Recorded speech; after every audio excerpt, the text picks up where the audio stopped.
Il y a des absences auxquelles on ne se résout pas, malgré le temps qui passe. Des êtres chers que l'on recherche toujours désespérément.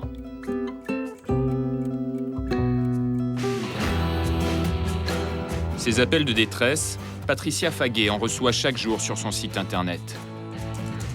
Cette enquêtrice privée est l'une des seules en France à retrouver des personnes majeures disparues. Souvent, suite à des affaires de séparation, d'abandon ou de divorce. Ces demandes viennent du monde entier. Nouvelle-Calédonie, États-Unis, Afrique du Nord beaucoup, Pologne maintenant, Canada, Brésil, tous azimuts. Des histoires très complexes à chaque fois. Hein. Ah oui, c'est jamais simple. En général, quand ils envoient un mail comme ça, ils remplissent pas d'avis de recherche parce qu'il manque d'informations. Ils n'ont pas la date de naissance, ni le lieu, ni les circonstances. Parfois même, ils n'ont même pas de nom. Donc là, c'est vraiment des bouteilles à la mer. Patricia était journaliste à Perdu de vue. Je pense que là, il y a tout. Voilà, donc ça, c'était les journaux qui étaient faits à l'époque. Ça, c'était des gens qui étaient passés dans Perdu de vue. Et là, voilà, moi, je suis là. Donc là, j'ai 24 ans. L'émission s'est arrêtée en 1997, mais Patricia, elle, a continué. Des recherches qu'elle facture uniquement en cas de succès, 2 000 à 5 000 euros. En 15 ans, elle a réuni des centaines de familles. Bonjour Cécile. Oh.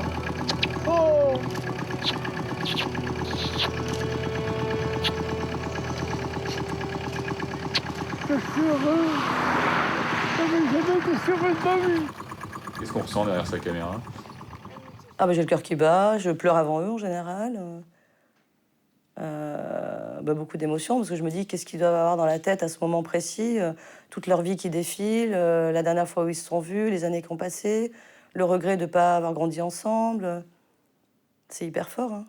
La vie des gens m'intéresse, les histoires de vie qui sont jamais pareilles,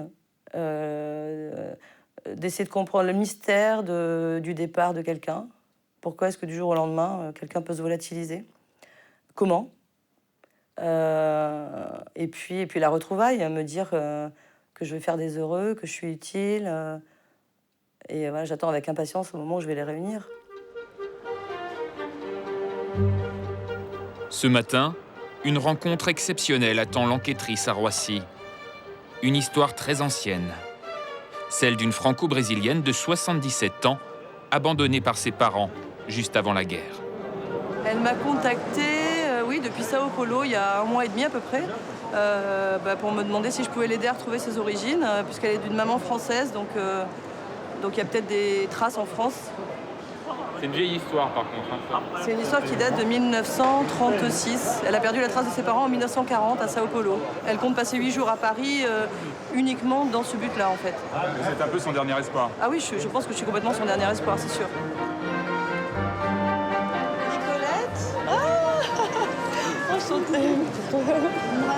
Je suis contente de vous rencontrer. Nicolette Lacerda en est sûre. La clé de son énigme familiale est ici. Ses parents l'auraient laissé au Brésil en 1940, à l'âge de 3 ans, avec sa grande sœur de 6 ans, pour régler des affaires urgentes à Paris. Moi, mon père n'était pas juif. Je pense qu'ils n'ont pas mouru pendant la guerre, vous comprenez? Parce qu'il faut penser un peu à tout. Bien sûr. N'est-ce pas? Alors, je ne sais pas. Et vous espérez avoir de la famille encore en France? Oui, ma sœur a horreur de ça. Elle me dit, vous savez, la famille, c'est que pour nous demander de l'argent. C'est ce qu'elle dit. Moi, non, je pense que... Je ne sais pas, vraiment, je ne sais pas. Je voudrais savoir ce qui est arrivé à mon père et à ma mère. Et mettre un point final.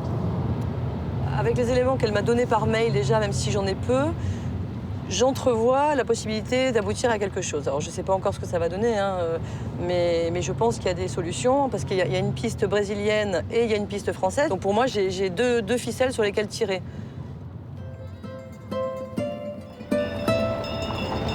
Pour comprendre cette histoire, il faut remonter dans le temps. En 1930, un Russe très élégant de 24 ans débarque gare de l'Est avec des rêves d'une vie meilleure dans sa valise. Son nom, Estevan Matchouline, c'est le père de Nicolette. À Paris, il s'installe rue Louis Blanc dans un petit meublé et entreprend des études d'ingénieur. Ah, le vin, c'est bon. Une découverte pour Nicolette. J'imagine que près de la gare, il a cherché un endroit pour habiter, que quelqu'un lui aura donné une information, certainement, parce qu'il ne connaissait personne. Et je ne sais pas s'il parlait la langue, non? S'il l'a apprise, je ne sais pas. En tout cas, l'étudiant slave devait maîtriser suffisamment bien la langue de Molière pour séduire la belle française, Georgette, la maman de Nicolette. À Paris, les deux amants déménagent rue de la Fédération. Et en 1933, Georgette met au monde sa première fille, Claudine.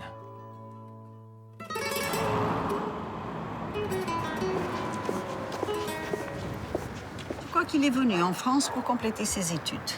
Une fois qu'il a trouvé une femme, qu'il a décidé de se faire une famille, elle lui a dit « Allons-nous-en ». Pas rester ici en Europe. Il y avait déjà eu la Première Guerre, il y avait la Révolution, une deuxième guerre se prononçait. Alors pourquoi rester ici?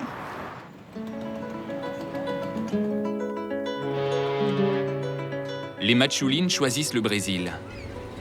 Le temps d'une traversée, et le couple de migrants se retrouve à Sao Paulo.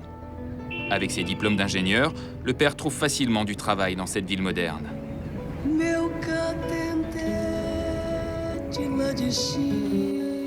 C'est là qu'en 1936 naît leur deuxième fille, Nicolette, et que le couple se marie.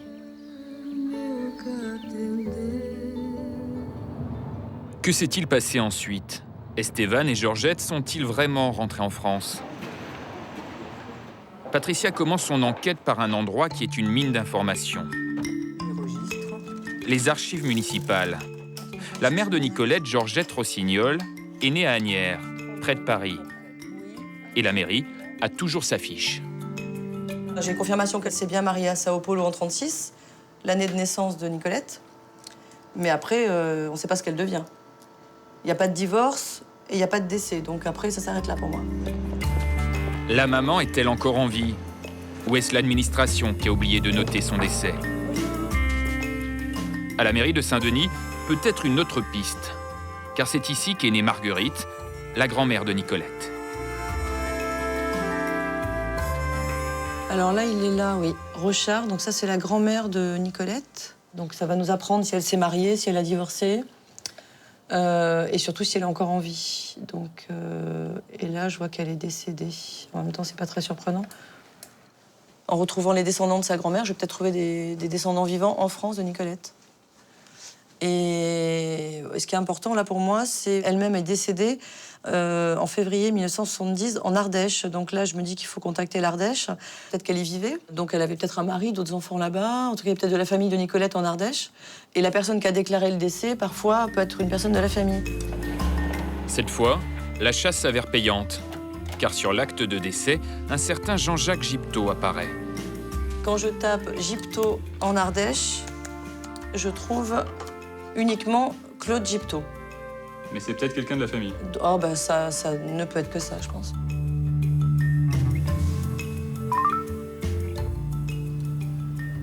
Oui. Oui, bonsoir, pardonnez-moi de vous déranger. Je me permets de vous appeler, je suis à la recherche d'une personne qui s'appelle Jean-Jacques Gypto. Peut-être que c'est une personne de votre famille? Jean-Jacques Gypto, c'est mon mari. Ah, c'est votre mari? Oui. D'accord. Et il est là? Oui. Ça vous ennuierait de me le passer? Non. Merci, madame. Allô. Oui, bonsoir, monsieur. Bonsoir. À vrai dire, j'ai trouvé votre nom sur un acte de décès de votre grand-mère qui s'appelait Marguerite Rochard. Voilà, c'est ça. Vous avez une cousine qui vit au Brésil, en fait, qui est franco-brésilienne. Franco, oui, mais elle doit pas être toute fraîche, elle non plus. Hein. Pourquoi vous avez quel âge, vous? Mais moi, j'ai déjà 68 ans. Bon, bah, elle est à peine plus âgée que vous, hein. Bon, mais écoutez, moi, je vous rappellerai alors. Merci, monsieur. Au revoir.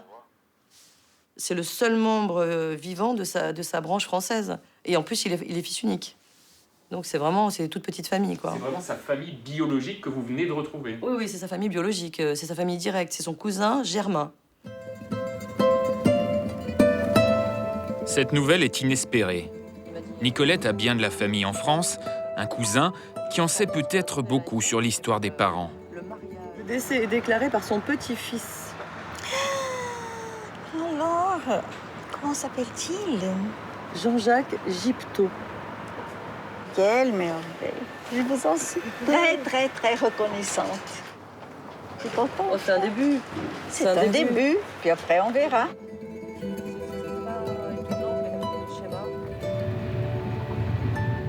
Pour la première fois, Nicolette a rendez-vous avec ses racines françaises.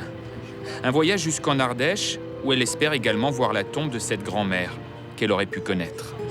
Ça m'a fait de la peine, ça, de l'avoir manqué. N'est-ce pas? Ça oui, ça oui. Parce que les petits-enfants sont attachés à leurs grands-parents. Il y a un lien, vous savez, on saute une génération, mais il y a ce lien. Une journée très importante pour vous aujourd'hui. Certainement. Certainement. C'est très important. N'est-ce pas? Et allons voir qu'est-ce qu'il va pouvoir me dire. Moi, j'ai beaucoup de choses à lui dire, mais peut-être ça ne l'intéresse pas. Mais moi, ça m'intéresse ma mère.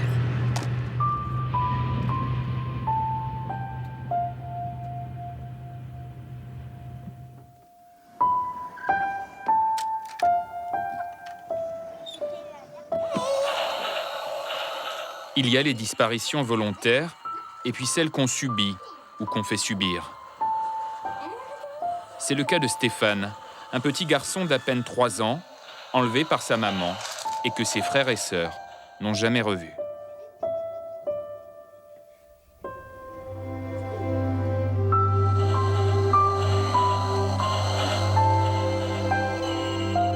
À cette époque, en 1980, tout le monde vivait encore ici, se souvient Aurélie, la grande sœur de Stéphane. Il y a encore de la famille qui habite par ici? Non, si, ma sœur, dans le quartier à côté. Et là, c'était la maison où j'habitais donc avec ma mère. Et ma grand-mère, elle habitait juste à côté, au numéro 12. C'est laquelle, alors? Celle ici, le 16. Ma chambre, elle était derrière, elle donnait dans le jardin. J'ai souvenir, parce que j'étais petite. Là, c'est le salon. Ça, toutes les maisons se disposaient pareil, donc ça, j'en suis... Le jour de la disparition, Aurélie était à la campagne avec son père. Elle avait 5 ans. On est rentré donc chez nous et puis il y avait plus personne. Elle était partie le temps de notre week-end.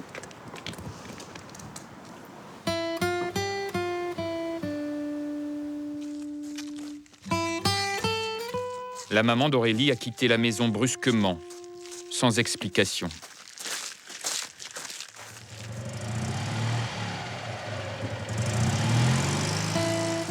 Elle emmène Stéphane, le petit dernier, qu'elle tient dans ses bras sur cette photo. Mais elle laisse 3 autres enfants seuls, dont Aurélie. Elle avait pris tous ses vêtements? Ouais. Elle avait tout pris, ses affaires à elle et à lui. Et vêtements Stéphane. Elle a laissé un mot sur la table avant de partir? J'ai pas souvenir. Ou alors on me l'a pas dit, mais non. Bah, quand on est enfant, en plus une maman, et j'avais qu'une envie, c'est vrai qu'elle réapparaisse ou avoir des nouvelles. Pendant 20 ans, sa mère n'est plus qu'un fantôme, un vague souvenir. Jusqu'au jour où Aurélie entreprend des recherches et la retrouve dans le sud de la France. On s'était donné rendez-vous sur la place, à Beaucaire, donc j'étais à une cabine pour lui dire que j'étais sur la place, et après on regarde toutes les personnes qui passent, les dames surtout, et pour se dire bah, c'est peut-être elle ou c'est peut-être elle, et puis après on voit quelqu'un arriver vers nous avec un grand sourire comme si de rien n'était, comme si on s'était... Bah, et qui vous prend dans ses bras, mais qu'on ne comprend pas vraiment parce que c'est un peu trop, c'est un peu brutal, quoi. Et qui prend notre sac, allez, viens à la maison, comme si de rien n'était. Comme si de rien n'était. Vous lui parlez à ce moment-là de Stéphane, de votre petit frère? Oui, je lui demande où il est. Et Elle veut pas en parler. Elle parle pas de Stéphane. Elle dit qu'elle me le dira plus tard, qu'elle a des photos chez une amie à Beaucaire et qu'elle m'expliquera et qu'elle me le dira plus tard. Mais l'année suivante, sa maman décède brutalement dans un accident de la route. J'attendais qu'elle se décide et puis là, je ne saurais jamais. Donc, elle est partie avec ses secrets. On en veut beaucoup.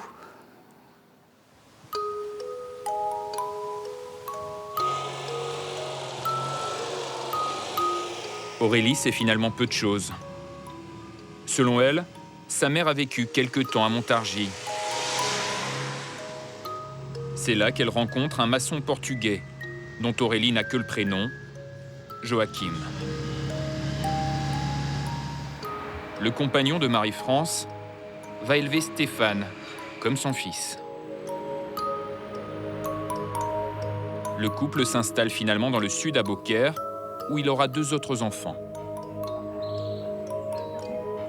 C'est là que Patricia, l'enquêtrice, démarre ses recherches. Aurélie l'a contactée pour retrouver son frère. Là, on va à la dernière adresse de la maman d'Aurélie et de Stéphane. 8 rue Jean-Jacques Rousseau, donc c'est là, quand elle est décédée, c'est là qu'elle habitait.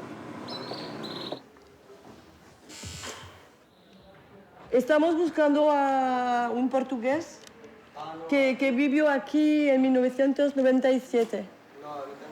Ok, gracias. Et Marie-France, ça vous dirait, Marie-France de Sec? Non, je cherche à retrouver des gens qui habitaient là. Oui, brune. Je crois que c'est elle qui prenait des médicaments, je ne sais pas pourquoi. S'ils étaient là, ils étaient plutôt discrets, c'est ça? Ils ne connaissaient pas forcément leurs voisins? Exactement, donc plutôt des gens visiblement discrets, en tout cas qui n'ont pas marqué leur voisinage, à part ce petit papy qui a accepté de prendre un pastis un soir chez eux, de façon tout à fait exceptionnelle, visiblement. Mais personne ne se souvient d'eux dans cette rue. Marie-France avait également une sœur dans le sud, qui était devenue sa confidente. Patricia veut la rencontrer. Peut-être est-elle encore en contact avec Joachim et Stéphane, son neveu.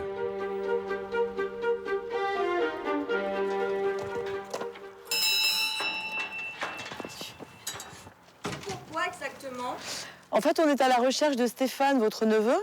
Oui, mais je sais pas où il est, moi. On peut se voir rapidement? Je pense que c'est Joachim qui a emmené les enfants au Portugal, mais comme il s'occupait très bien de Stéphane et qu'il avait élevé Stéphane quand il avait 2 ans. Mais tout ce que vous me dites, c'est, vous voyez, c'est merveilleux. Moi, je pense qu'il est au Portugal, avec Joachim.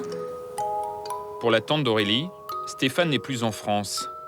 Mais pendant des années, elle l'a vu régulièrement ici. Elle a gardé quelques photos de lui. Il est là. Ouais, il est dedans encore. Il était un petit peu à part, Stéphane, ou il était Un peu à part. un peu à part dans son monde? Oui, il était un peu dans son monde. Selon la tante, Stéphane aurait été retiré à sa mère, car elle ne s'occupait plus de lui. Alcoolique et sous la coupe d'un proxénète, Marie-France sombrait, peu à peu. Elle avait envie de mourir, de toute façon. Je pense qu'elle en pouvait plus de vivre sans ses enfants, mais elle était partie dans un engrenage où elle pouvait plus. Je pense que de sortir de la prostitution et de l'alcool, ça doit être difficile. Je pense qu'elle raisonnait plus, ma soeur. Je veux dire, si on lit ses petits carnets, si on lit ses poèmes, il y a des phrases qui disent qu'elle avait envie d'en finir, en fait. Marie, fais à ce jour et que Dieu entende ma souffrance.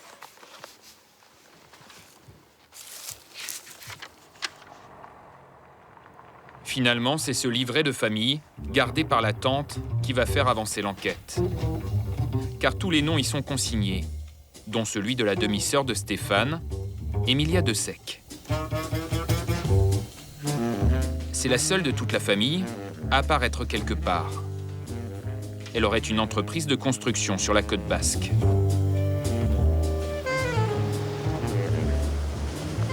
Patricia, l'enquêtrice privée, décide d'y aller au plus vite.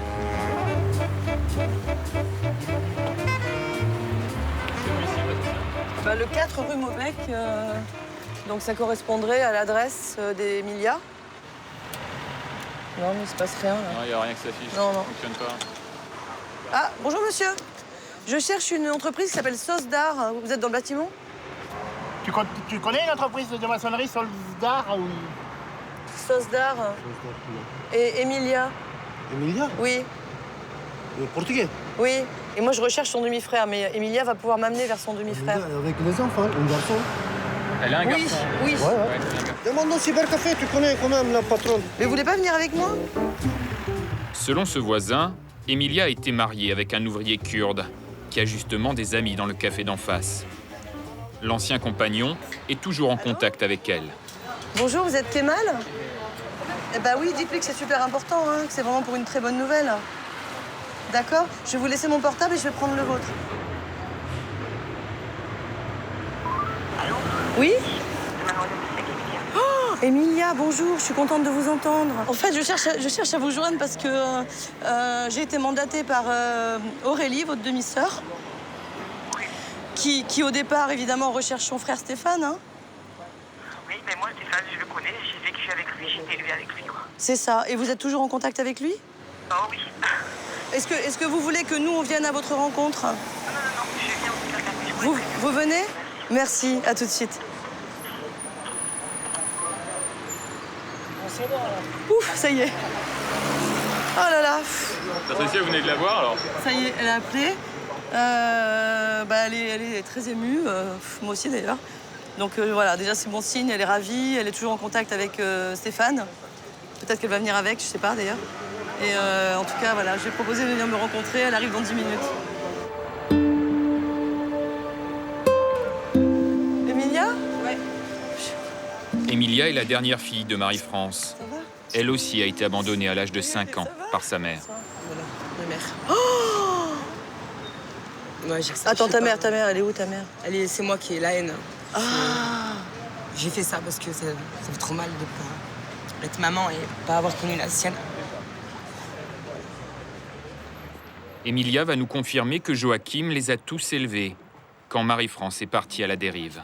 Non mais là, je suis pas bien. Tu la connais cette photo?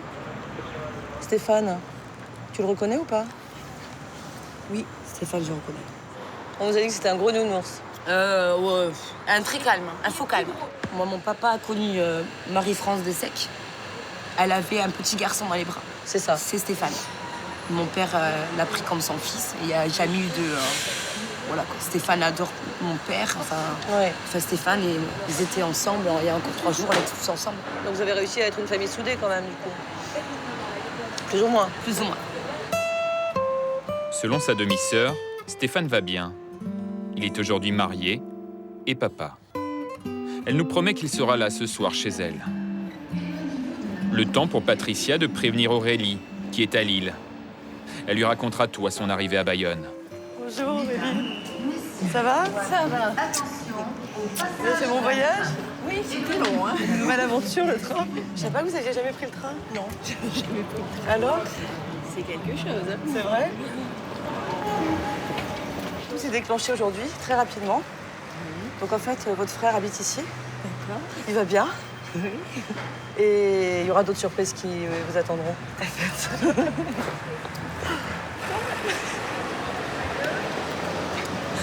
Un moment que vous l'attendez, hein, cette rencontre. C'est important. Très important pour nous. Savoir qui va bien, les gens. Que d'émotions. Hein. Et des larmes de joie aussi. Ça a mis 35 ans, mais... Allez le voir.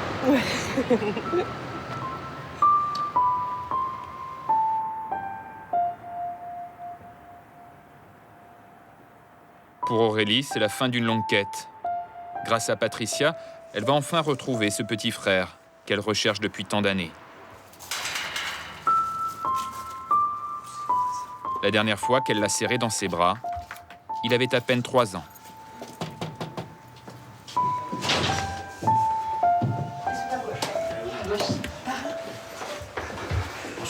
Bonjour. C'est Aurélie. Enchantée. Emilia. Il y a Stéphane qui est là. Pour ton frère. Pour ton frère. Je bosse du boss.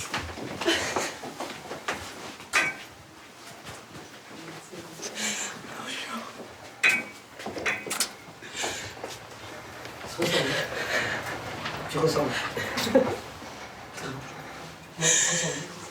Ouais.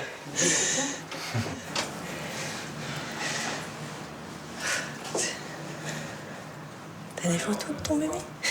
Oui. Tu montres? Ouais, j'aime bien. Ah, c'est ton plus vieux. Lucas. Ouais. Il a une bonne bouille. C'est sur les trois qui n'en parlaient pas beaucoup, on va dire. Ouais, tu parlais même. Qui a mangé, qui a vu plus de choses, je pense, et qui a toujours fermé sa gueule. Voilà. Il m'a fait manger, j'avais. Ouais. C'est tout. Il nous faisait du riz, voilà. Il nous faisait du riz à 12 ans, quoi. Moi, j'avais 5 ans, quoi. C'est là, ça bouge pas. Ouais, ça allait pas sortir. Ouais. Peut-être que ça va sortir maintenant. Ça va te libérer, peut-être? Peut-être aussi. Et ce soir, de voir Aurélie, qu'est-ce que ça vous a fait? Mais déjà, je vois qu'elle me ressemble. Et puis, on va voir avec le temps. Peut-être que ce soir, à la maison, voilà. Ça va. Là, pour l'instant, c'est tout neuf. C'est, voilà. On m'appelle, on me dit qu'il y a ma soeur, on me dit que ma soeur arrive. Voilà, c'est... C'est beaucoup de choses. Voilà. 25 ans après, c'est énorme. Je savais qu'il existait, je savais qu'on avait le même nom. Je savais que t'es mon frère de sang. Il vous a manqué, hein? Et je savais qu'un jour on se retrouverait.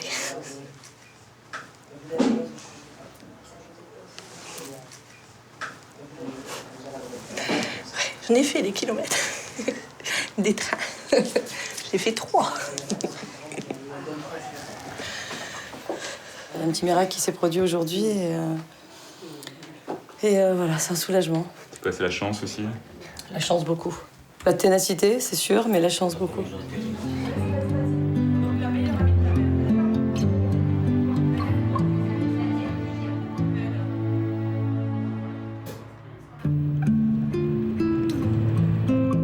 C'est une rencontre à laquelle Nicolette ne croyait plus, presque un miracle. Découvrir son cousin français, Jean-Jacques, dont elle ignorait totalement l'existence. Un cousin qui connaît peut-être l'histoire de ses parents. Ça va, il fait moins froid.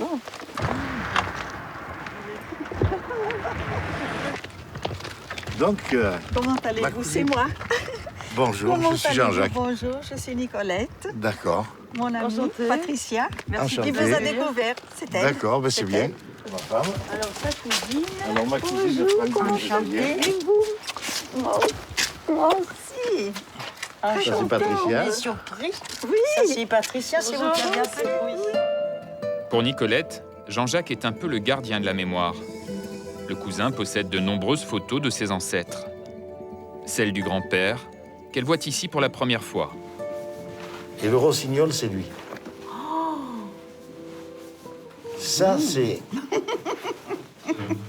Moi, je vais trouver des photos avec votre maman et ma mère, Ah oui. je crois. Oh là là. J'en suis pas sûr. Quelle merveille. Donc, ça, c'est ma mère. Ah, ça, c'est Gilberte. Voilà. Ah, qu'elle est bien. Alors ça, c'est votre maman.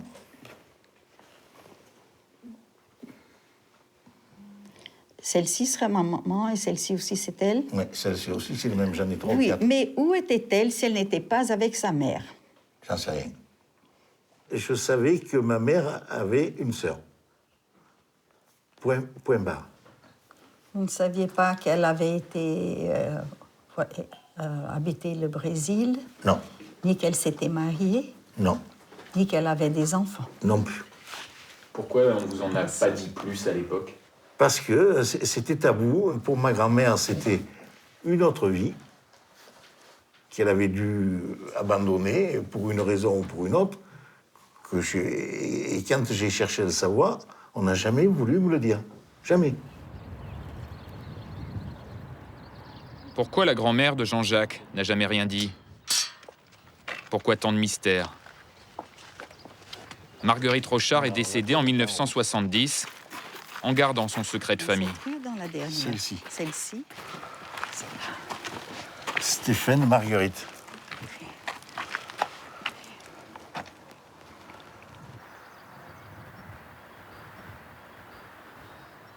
Nicolette, c'est un de vos regrets, ça, de ne pas l'avoir connue ici en France? Oui, j'aurais aimé. J'aurais aimé. Mais je suis pour les vivants. Je suis très heureuse d'être avec lui. Ah oui, ben c'est réciproque. Hein. C'est toujours resté sa réponse, ou on verra plus tard. On verra plus tard, et ma grand-mère l'a emporté, ma mère l'a emporté. Et personne ne sait. Et personne ne sait. Je sais qu'elle n'est pas terminée, cette enquête, mais quand je la vois avec son cousin, qui est sa seule famille, quand je vois le bonheur que lui ressent de découvrir cette cousine à son âge, c'est hyper touchant, quoi. On sent qu'ils sont heureux de se retrouver. Oui, voilà. Merci. Au revoir.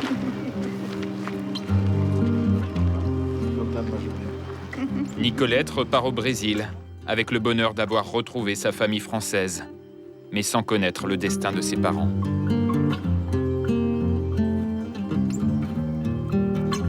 Il y a peu, elle nous a écrit. Sa grande sœur Claudine vient de lui avouer la lourde vérité. En 1939, leur père, puis leur mère, auraient attrapé la syphilis, une maladie considérée à l'époque comme honteuse. Enfermés dans un asile, ils en seraient morts sans quitter le Brésil. Où sont-ils enterrés? Nicolette souhaite toujours retrouver leur tombe.